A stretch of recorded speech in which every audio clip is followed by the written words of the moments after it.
From UFOs to psychic powers and government conspiracies, history is riddled with unexplained events. You can turn back now or learn the stuff they don't want you to know. A production of iHeartRadio.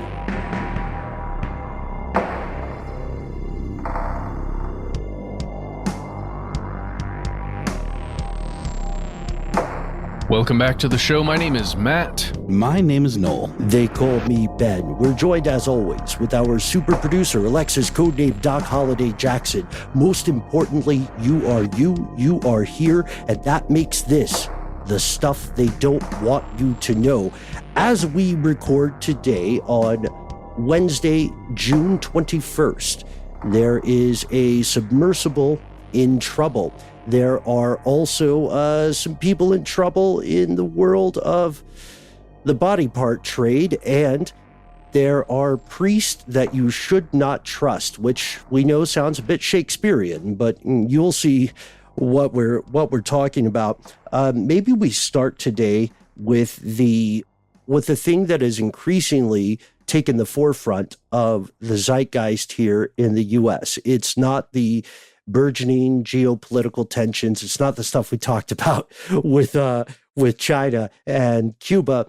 It's 5 people who went James Cameron style to explore the wreckage of the liner Titanic, which we talked about the Titanic in previous episodes. We did, yes. Yeah, I mean, there was, the biggest conspiracy of all is there was plenty of room on that door for Jack and Rose to survive. It's my hot take. But yeah, a tragedy, right? A massive, massive tragedy that lives in history books for every student that goes through American public schools.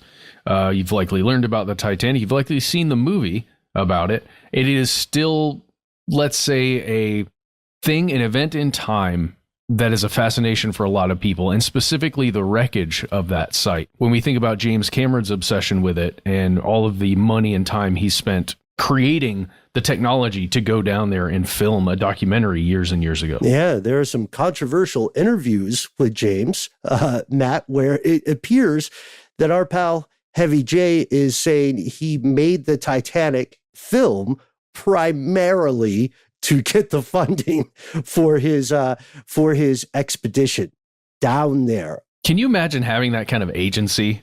I'm going to make a blockbuster film so that I might build a submersible and go to the depths.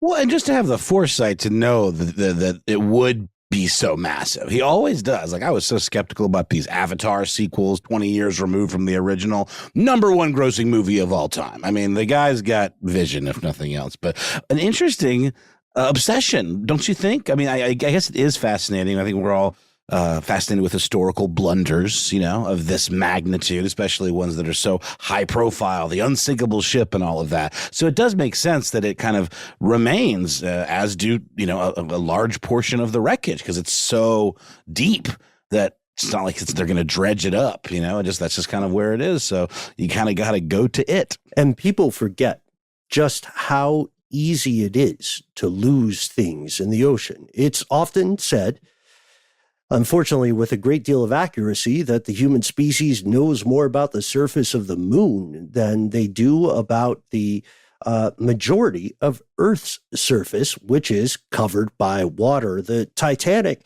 for anyone who somehow got through life without knowing about this, it is a big-ass ocean liner, and on April 15th, 1912, it sank after colliding with an iceberg. That's the official story. Would love to hear your alternative narratives. It wasn't until 1985 that the wreckage of this stuff was discovered, not quite in the middle of nowhere, not Pacific Ocean, middle of nowhere, not like Point Nemo or whatever, but it's about 740 clicks or 400 nautical miles from the coast of Newfoundland. And it is deep, deep, deep on the ocean floor, 12,500 feet for anybody who likes a good sea shanty metric. That's little over 2,000 fathoms. So it is fathoms deep. There's a group of people called OceanGate.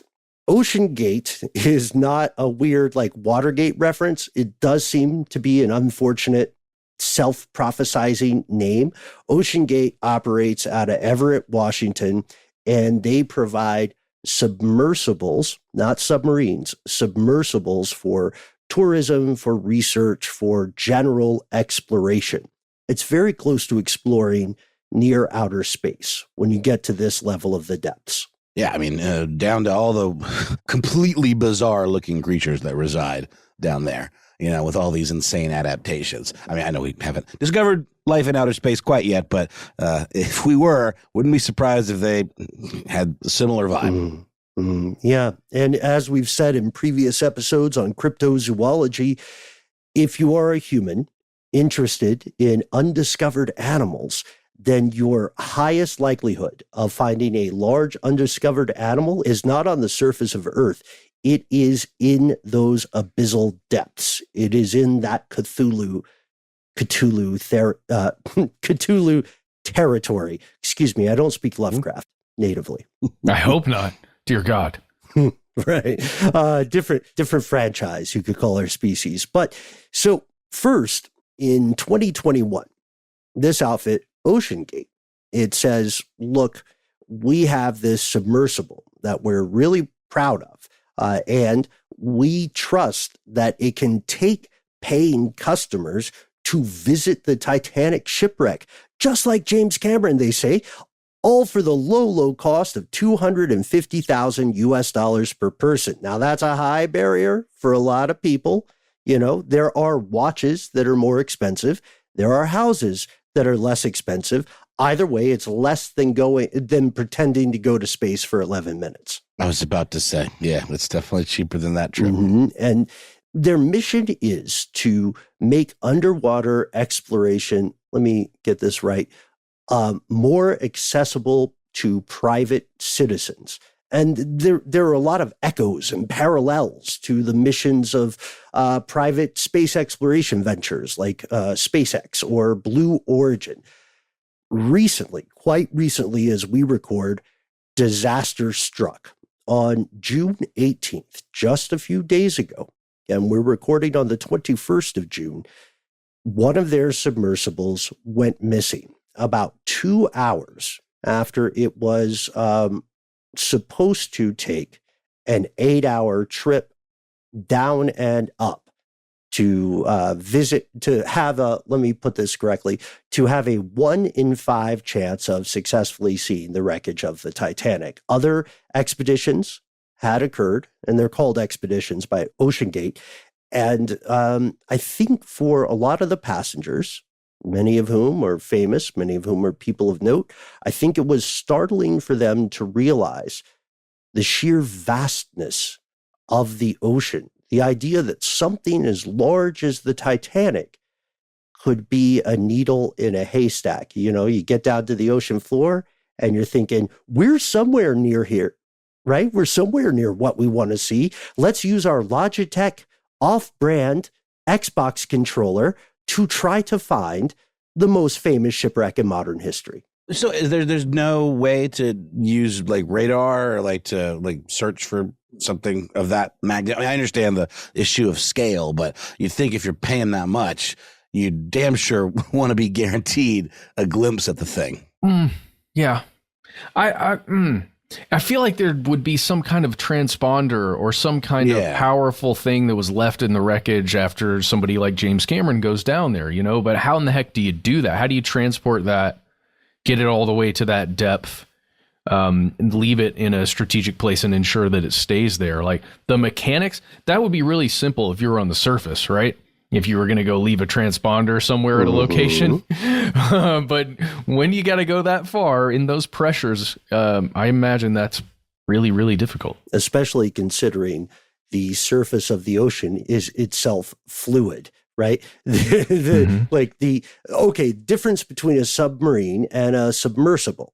A craft that we would call a submarine can operate independently. As you hear this strange news segment, everything we're talking about from stem to stern today, you need to realize you are in a world where there are a not insignificant number of what we call nuclear submarines that just sort of ghost around the world. And the whole reason that nuclear deterrence, MAD, mutually assured destruction, works is essentially because no one knows where those subs are, but they know they have nuclear warheads. It is tough to find stuff here, right? So this thing obviously self-limits to people who people are doing well financially.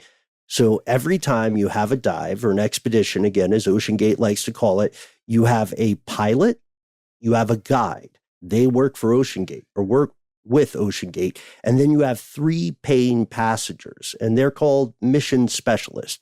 It's similar nomenclature to what you would hear in the world of space exploration. So it takes 3 hours to get to the Titanic, the wreckage, if everything goes well. The full dive, again, takes about 8 hours. And there are some safety protocols in place. There's supposed to be a ping sent, ping, every 15 minutes to be monitored by the above water crew, because this is not a submarine. It is a submersible, which means it needs something on the surface of the ocean, like old school bathyspheres. It needs something on the surface of the ocean to function as mission control, just like our pal Paul. But it's not tethered like physically, like those old like diving suits, right? Like this is all electronic communications, right? Kind of makes you wish it was tethered, right? Well, after this, it's sort of like wrapping the rope around your, ankle before you go into the ghost abyss, I mean. Daggum. Yeah. Unfortunately, the depths that we are talking about here are, with current technology, it's impossible to build a really effective tether such that you could just pull on the rope and bring people back to the human world. I call bullshit. Wrap a rope around that thing. Like a good rope. Exactly. Just a really good rope. A good rope. Leave a breadcrumb trail as well. But we talked about this off air. I forget the guy's name now, and I'm so sorry, but you can probably Google this. A former showrunner for The Simpsons actually got into a scrape in one of these quite a few years back. So this is not like a brand new proposition.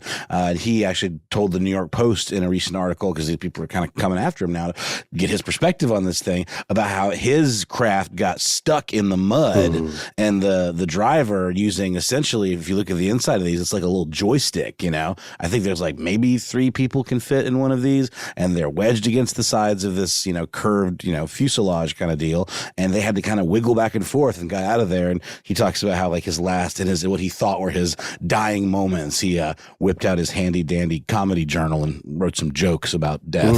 Yeah, that's Mike Rice. Yeah, that's right. Former writer, former showrunner for The Simpsons. He was down there with the 5 people that can fit in that submersible. And it looks like when you look inside, and you can see photos and video of the interior of the Titan craft, it is not it is not a 5-star hotel by any means. It's a tube that can again fit 5 people, 2 of whom are staff or crew, 3 of whom are passengers. It has 1 porthole. It has a couple of monitors, 3 monitors. It has this Logitech. It is literally a Logitech off-brand video game controller that will help it navigate the seafloor. It cannot be opened from the outside. It does not have escape pods or anything of that nature. The reason that we opened with saying the oxygen becomes the main concern here is that according to the most optimistic calculations, a craft like this, a submersible like this, will have around 96 hours of breathable oxygen for 5 people. Again, that feels like a lot of redundancy, right? When we're talking about an 8-hour tour. An 8-hour tour.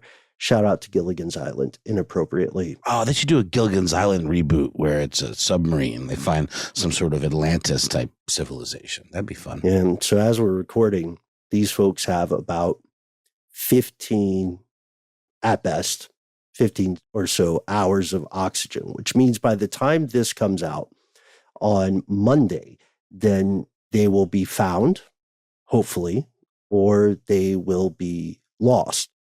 And again, the ocean is another part of nature. It is hungry. It eats things. What we want to talk about here, what we need to highlight here, is that it sounds like they were quite possibly alive as far as the most recent updates. We talked about this a bit off air.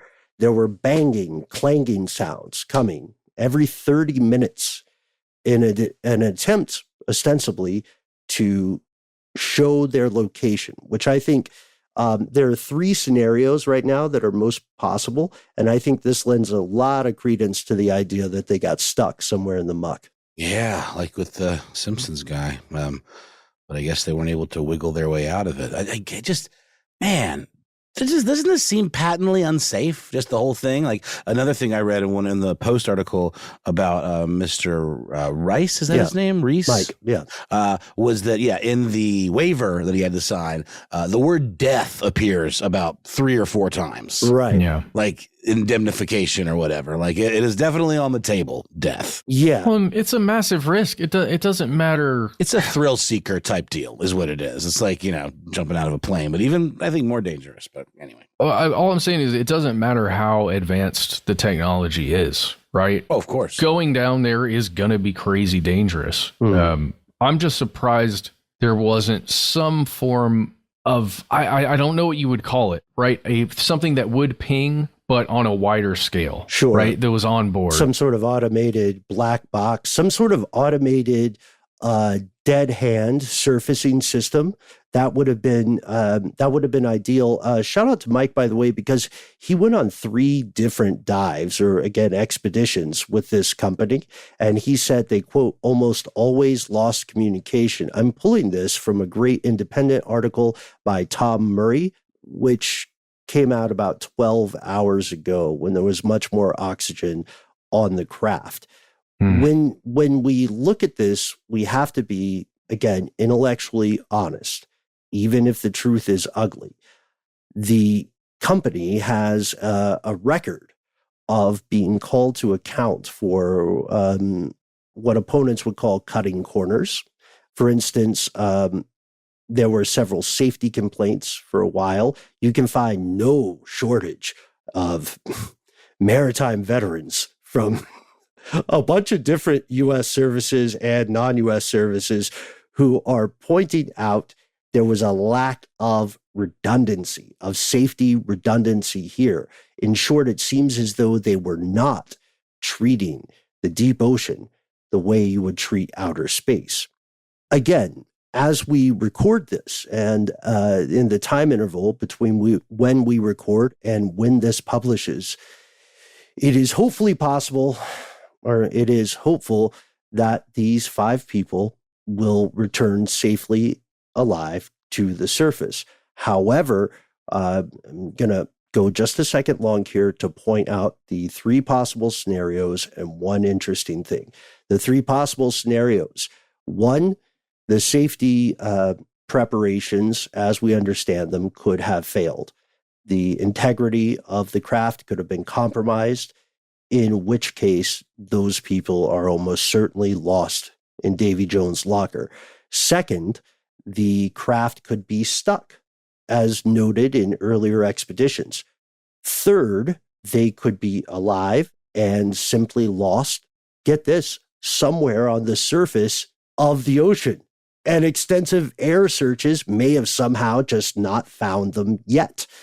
That would be the most optimistic of the 3 possibilities. Already we see the proliferation of conspiracy theories associated with this, what looks to be a tragedy. And one of them is, many of them, honestly, concern the passengers on this craft. We know a little bit about them. Obviously, they're well-to-do. One is Suleiman Dawood, who is the son of Shahzada Dawood. This is a British Pakistani father and son. Shahzada Dawood is a trustee at the SETI Institute. Hamish Harding is a British businessman, aviator, and space tourist. And then we have the pilots, the pilot team, Paul-Henri Nargelet and Stockton Rush. Stockton Rush is the chief executive and founder of OceanGate, the folks who launched this idea in the first place. Our thoughts are with them.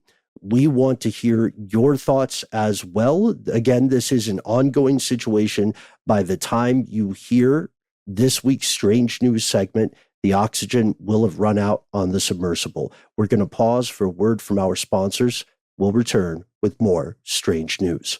Before we head to a commercial break, we wanted to give you this update. Between the time we recorded and the time this Strange News segment published, authorities have confirmed that the Titan submersible imploded during its descent into the North Atlantic Ocean. Additionally, debris of the craft appears to have been found. The most likely outcome here was the instantaneous death of all 5 occupants aboard, including the leader of OceanGate himself.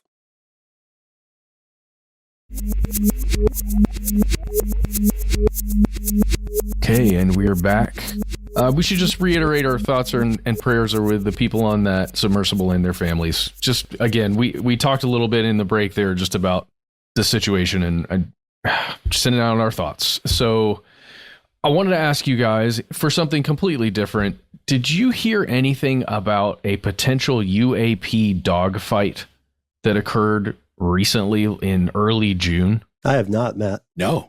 Okay, so I don't have enough on this to cover it today in the episode, but look up, what is this place called? Bad Axe? Bad Axe. AXE or AXE. AX? Okay. AXE. And there was something that occurred on June 3rd that the NUFORC reported on. And I thought, Ben, specifically, you might know about this because of a project you're working on that we're not going to name yet, but very interesting. Apparently, there were 2 F-16s that engaged in a dogfight with some kind of disc, at least according to witness reports. And it looks really interesting. If anybody has any more info on that, please send it our way. conspiracy@iHeartRadio.com. Yeah, I'm seeing this now, Matt. Thank you for hipping me to this. Looks like original source is the Huron Daily Tribune. I'm seeing that, but also a June 6th report that came from that NUFORC. That happened, and then there's also something that was written in, I guess it's called My Journal Courier. I don't know. I thought it was maybe an AP article or something, but it was written by Mark Birdsall. Well, let's figure this out before student loans come due in October, triggering that Great Recession. Just going to slide that one in there. It's happening. Maybe the UAP can help us. Help us, UAP, with our student loan debt. All right, but for now, put all that stuff aside because, guys, I'm going to need you to confess some sins today. Ooh, okay. I'm ready. Yeah.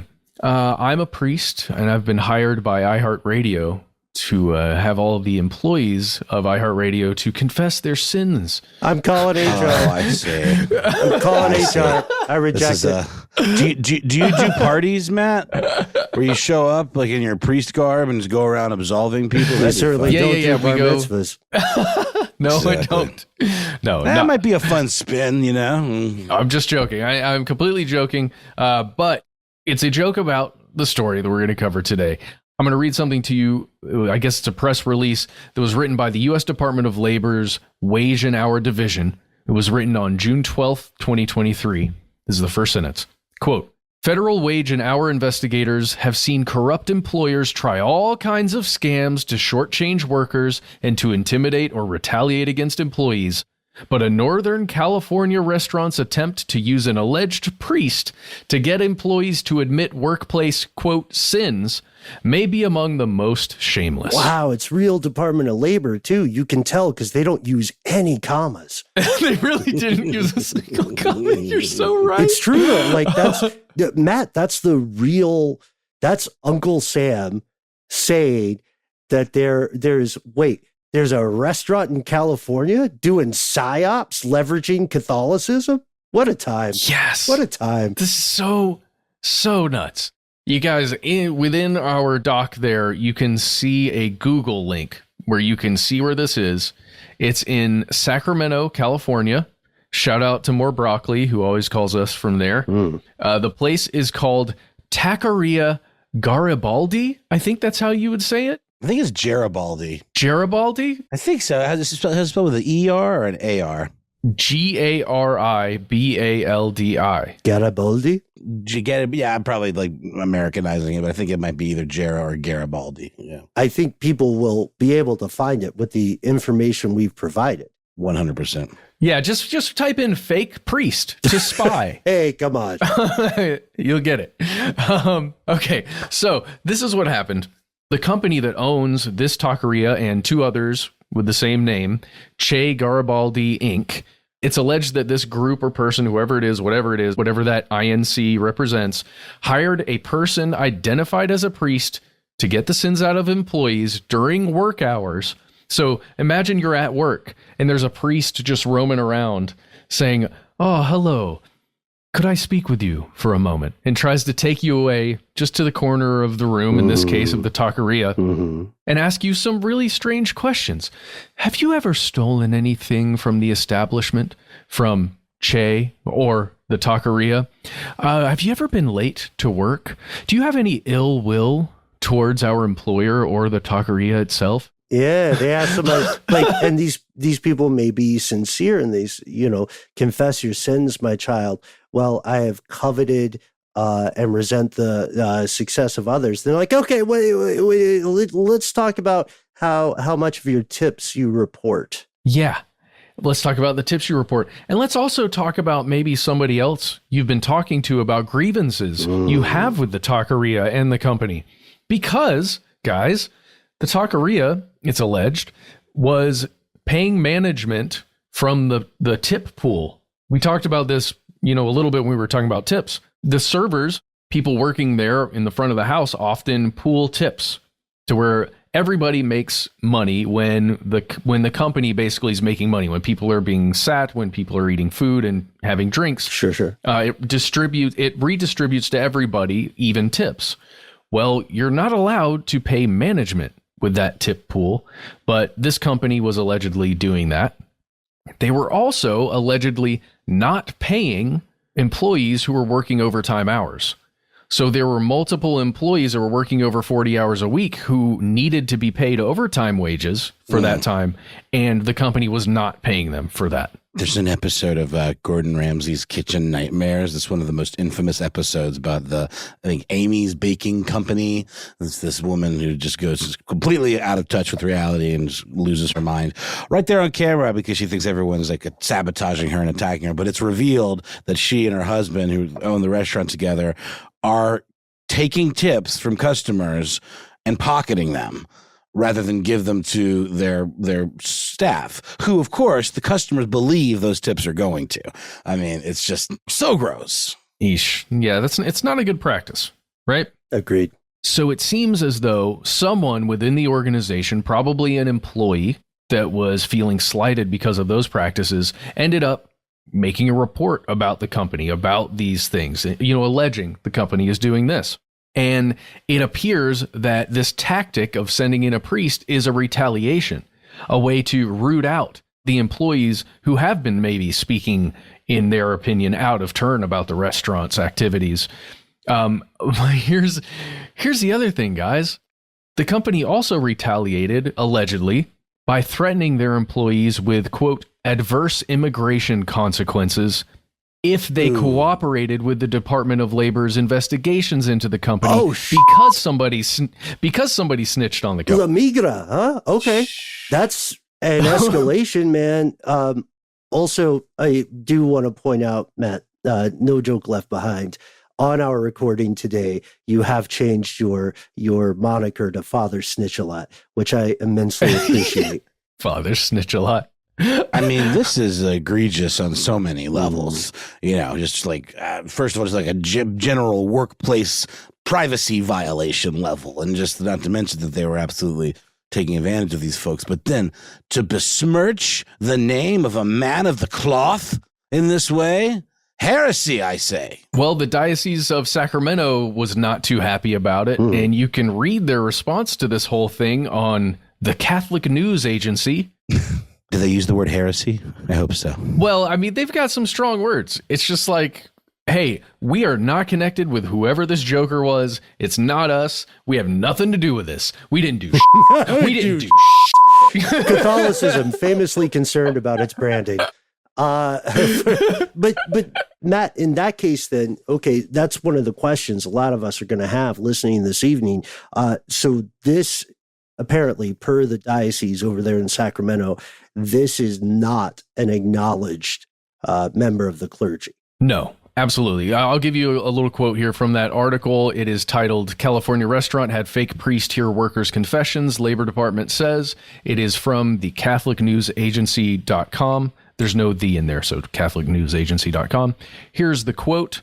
While we don't know who the person in question was, we are completely confident he was not a priest of the Diocese of Sacramento. Think he's going to get caught? I don't know. And I'm going to read a little more from this, actually, because this is compelling stuff. This is a quote from someone named Maria, who was a server at the taqueria. And this is from her sworn affidavit that's attached to the lawsuit that the Department of Labor has against this company. And she's talking about speaking with this person purporting to be a priest. She says, quote, I found the conversation to be strange and unlike normal confessions. Again, they're targeting somebody and probably several people who are used to going to confession, right? Sure. Maybe Catholic civilians. She continues, quote, he asked if I ever got pulled over for speeding, if I drank alcohol, or if I had stolen anything. The priest mostly had work-related questions, which I thought was strange. Little less eternal soul, little more secular. I was about to say.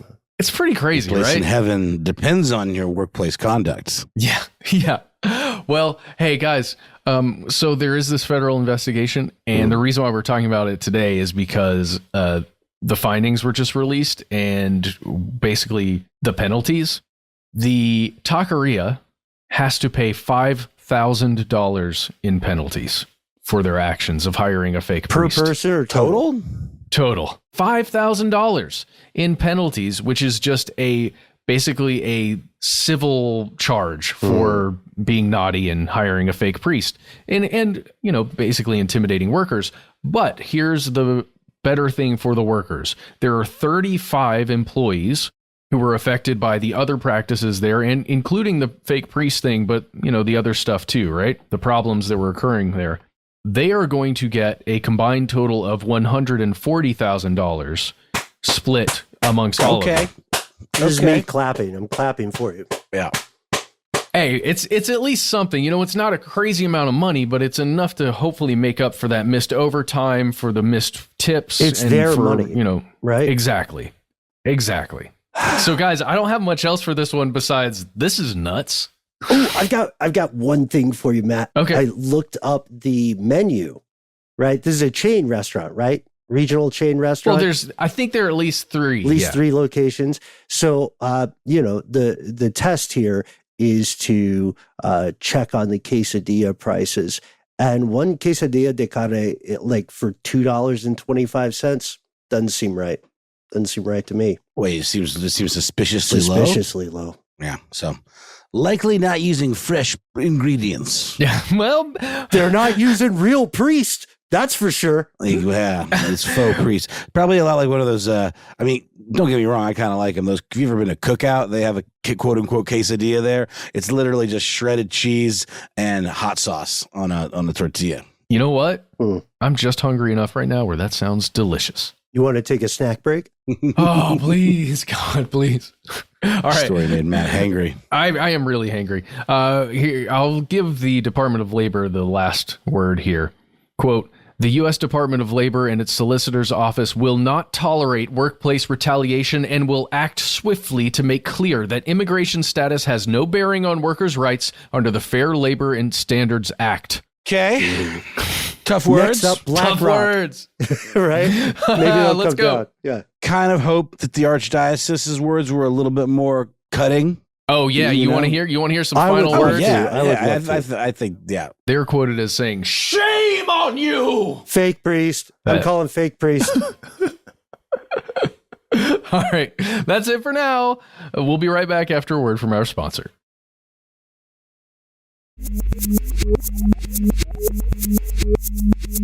And we've returned with one more piece of strange news. Matt, if that last story made you hangry, wait till you get a load of this one. Well, I'm yeah. kidding. That's a very morbid setup for a very sad and morbid story about a person, similar to yours, though, in some ways. It's about a person occupying a position of trust and authority, absolutely bulldozing over that responsibility in the most egregious way possible. Harvard Medical School, you know, you hear that, you think of one of the top Ivy League institutions of higher learning. You don't necessarily think about creepy morgue managers selling body parts to oddity shops, do you?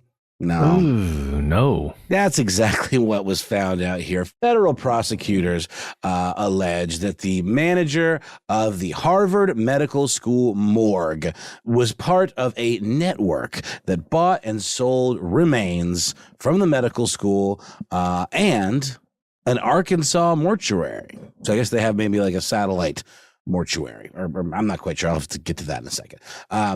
This is wild. This guy, Cedric Lodge, 55, and his wife, Denise Lodge, 63, of Goffstown, New Hampshire, and several others are being indicted by a federal grand jury in Pennsylvania on charges of conspiracy and interstate transport of stolen goods.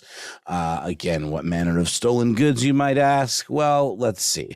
We're talking human remains stolen from Harvard Medical School and a mortuary in Little Rock, Arkansas, where Miss Scott was employed. So it seems like they've got, they must have, they've got that in common. This is a happy couple that met over their love of cadavers. Harvard Medical School, speaking of angry condemnations of people betraying the trust of the public, Harvard Medical School released a statement referring to this in the most academic fashion possible as an aberrant betrayal. I love that, the word aberrant. Only academics use that. That's a harsh one. So between 2018 and 2022, and some of these details actually come from a fabulous New York Times piece by Michael Levinson. Between those years, 2018 and 2022, the Lodges collectively stole parts from bodies, cadavers that had been donated to the medical school and dissected. These are cadavers that are, people, I guess, who opt to donate their bodies to science. This would be one of those options. And again, we've talked about this in the past where you don't necessarily get to decide where your body goes. Isn't that right, Ben? When we're talking about body brokers and donating your body to science, maybe you can decide where it goes, but you can't decide how it's going to be used. What were the kind of the caveats surrounding that? Yeah, that's correct. We have an episode on the very gray, sometimes red market known as body brokerage. There are not regulations for it. It is, in the most unfortunate sense of the term, very much a Wild West. Yeah. Not to mention once you start getting these bad actors, who are the kind of middle people in these exchanges. But again, you think about an institution like Harvard, this would be someone who had been heavily vetted, has some academic background, somebody trustworthy, but just goes to show you can't really trust anybody. We're talking about limbs, severed heads, brains, dissected faces, individual parts of hands and fingers and skulls, chop shop. right? Human skulls. An absolute chop shop. And the thing is, too, this guy would let some of his buyers in, kind of sneak them into the morgue so they could have the pick of the litter. They look around. What do you want? What you need a toe? I can get you a toe. And then they tell him, and then he ships it to them. One such customer, a woman by the name of Katrina McLean, a 44-year-old resident of Salem, Massachusetts, who owns the pretty cutesily named Cat's Creepy Creations in Peabody, Massachusetts. We have a place kind of like that here in Atlanta called Rainy Day Revival. It sells, mummified, usually taxidermy and stuff like that. Crucifixes. I've got kind of a minor collection of crucifixes, and I buy a lot of them from there. And they also lease a lot of their stuff out to film here in Atlanta. And I actually had the occasion to visit the home of somebody who used to work for them as a prop manager for movies. He was going through a bit of a tough time because of the writer's strike, and so he was selling some synthesizers, and I purchased one of them from him. And when I walked into his house, I couldn't help but notice a giant case of human skulls, to which he told me, he definitely wasn't selling any of those. And then he proceeded to clue me into some of the laws surrounding human remains. Apparently, it's kind of like that scene in Pulp Fiction where John Travolta's character is talking about marijuana laws in Amsterdam. It's illegal to sell them. It's illegal to transport them across state lines, but it's not illegal to possess them. So there's a lot, and then it probably differs state to state as well. So it does seem that there's, and again, Rainy Day Revival, great shop. No reason to believe that they're participating in anything like this. But I can see how, it might be potentially lucrative to get some real special pieces that you keep kind of in the back room and sell to only the discerning customer, right? Miss McLean apparently paid Mr. Lodge $600 for 2 dissected faces, according to prosecutors in the case. They found a paper trail for some of this stuff, payments with memos on them. One of them that just read brains, which is pretty wild. And in poor taste. All of this is in poor taste, guys. I'm not quite sure where to go from here. I mean, obviously, there's something, that's darkly humorous about this, but also it's an absolute betrayal. I mean, it is totally, a really low, nasty type of crime. You say it's victimless because these people are dead, but I don't think it's victimless. You are going directly against somebody's wishes and essentially having their remains serve as some sort of like weird, mantle ornament. I don't know. What do you guys think? Well, I wanted to talk about the total amount of money, if you don't mind, guys, just really quickly. Yeah, please. Like, how lucrative could this be, right? And I think we examined that a little bit in the full episode we did on this topic. And do you have any reporting about how much this group made? Roughly 40 grand between 2018 and 2021. Which isn't a ton if you think about it. Like for that amount of time, and obviously you can only do this so much before people catch on. Right? Yeah. In 2009, interestingly enough, in the Body Brokers episode, dove into the stats and the research. In 2009, a very prestigious business school professor estimated that the total number of full bodies, not chop-shopped, donated to the in the United States to all groups, law enforcement, automobile manufacturers, you know what I mean? Forensic stuff like the Tennessee Body Farm, all that stuff, all the medical research too. It all totaled to 20,000 bodies about year over year. The reason I say a prestigious business school, Noel, you might find this of interest. That professor is from the Harvard Business School, so right next to, right on campus with these absolutely ghoulish resurrection men. Yeah, I mean, it's obviously it's not like it's just chock full of staff. It probably just takes 1 or 2 people to run a department like this. I mentioned maybe on a previous episode that I recently went to the Mutter Museum in Philadelphia, which is an incredible place. It's connected with the Association of Physicians. I forget if I'm getting that name exactly right, but a long-standing organization dedicated to preserving the history of the medical profession, in Philadelphia, which is, of course, a very old city here in the United States. And there is one part of the museum where you can kind of look through and see this laboratory where there are people actively cataloging things that they get in, because, collections will be donated to the Mutter Museum, whether it be collections of skulls or, human remains and all of that. And even the Mutter Museum has been kind of in some hot water lately and took some stuff off of social media because they were getting kind of yelled at by people saying, you're exploiting these people and their memory. You don't know who these people are. For example, some of these subjects are unidentified, and they do everything they can to be as descriptive as possible with the little placards. But my point is, when you look through into this lab, it's like one person cataloging slides and whatever, fetuses in jars, maybe one other person kind of in a back room, but real, no pun intended, skeleton crew.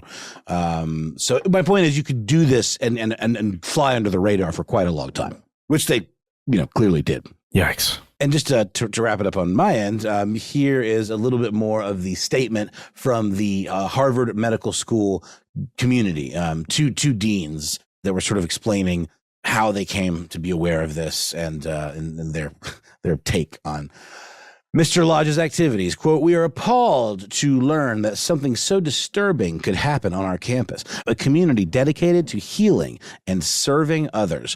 The reported incidents are a betrayal of HMS, and most importantly, each of the individuals who altruistically chose to will their bodies to HMS." So that answers one of my questions. Yes, you can will your body to a specific institution through the anatomical gift program to advance medical education and research. And that is a thing. Harvard Medical School does have a program called the Anatomical Gift Program, which is what you would have had something in your last will and testament and all of that to indicate you wanted your remains donated to this program for these exact purposes. So yeah, it's a betrayal of those people and their wishes. And that's gross. Not to mention the whole thing is just kind of gives me the creeps. What do you guys think? I don't know. Yeah, it's just horrifying. Yeah, that's about the size of it. Well, yeah, I can see the angle you're talking about. And so what we talked about before, I can see the unfortunate angle that somebody might come to the rationalization. I'm not hurting anybody by taking these body parts and selling them. Nobody's getting hurt, but they're not thinking about the families of that individual. And I don't know, just there's something, it is up on the borderline of the mores, right? And the things we just decide as a society we don't do. Just don't mess with dead bodies. Jeez. Right. It is a great social taboo, the commodification of what once was part of a living person. I don't always say this, but I cannot recommend the earlier Body Brokers episode from, I think it was April 2022, enough. We dive into a lot of the things we're talking about here, and every single subject matter expert that we reference there, that we cite, is agreeing. Again, this is an horrific Wild West, because oftentimes also, by the way, this practice is only exacerbated in other countries. I mean, look into your neck of the global woods, look and see whether there's a body exhibit at your local museum. Those come from non-consensual body donations of often Chinese political prisoners. It's a dirty, dirty thing, and there really is a conspiracy afoot. And Noel, I am so glad that at least one came to light, but statistically, we have to realize there are more out there now, right? That remain uncaught. Agreed. And then this really is like a perfect companion piece for that episode that we've referenced a couple times. So do check that out if you get the chance. And yeah, I think in the meantime, that's it for this one. I mean, it'll again wondering if any additional members of this network will be exposed. That might be the thing to keep an eye on. And how far does it go? I mean, if an institution as prestigious as Harvard Medical School could be prey to this kind of behavior, what about the community college morgues? What of that? I mean, it's like no one body is better or more attractive than another when it comes to like selling them for to enthusiasts, I guess, let's call them, I mean, a body's a body, a skull's a skull. So you're right, Ben. I bet you it will be interesting to see if any other participants are uncovered, because they do refer to it as like kind of a ring, but they're really only about 4 people that are named in the indictment. And this maybe is where we cast our net in a fishing expedition for your help, fellow conspiracy realist. What do you think will develop with the Titan submersible? How easy is it in the modern day? How damningly easy is it to lose a craft at sea? When's the last time you impersonated a priest, and for what reason? We hope you weren't doing it to oppress workers. Maybe you were just doing some social experiments on your local public transit. In which case, who are we to judge? Certainly not members of the clergy. And this idea, what we just talked about, the idea of organ thievery, of body brokers, it's a really nasty thing.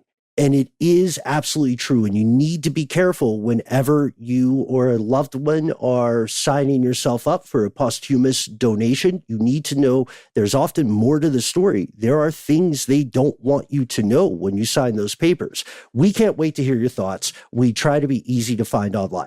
That's right. You can find us at the handle Conspiracy Stuff on Twitter, YouTube, and Facebook. Conspiracy Stuff Show on Instagram and TikTok. Do you like to talk? Call 1-833-STDWYTK. It's our voicemail system. You've got 3 minutes to say whatever you'd like. Please give yourself a cool nickname and let us know if we can use your name and message on the air.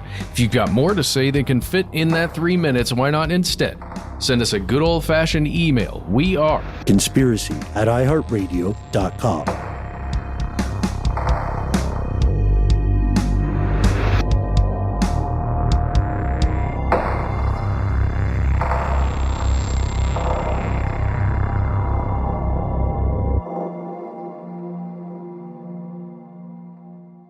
Stuff They Don't Want You to Know is a production of iHeartRadio. For more podcasts from iHeartRadio, visit the iHeartRadio app, Apple Podcasts, or wherever you listen to your favorite shows.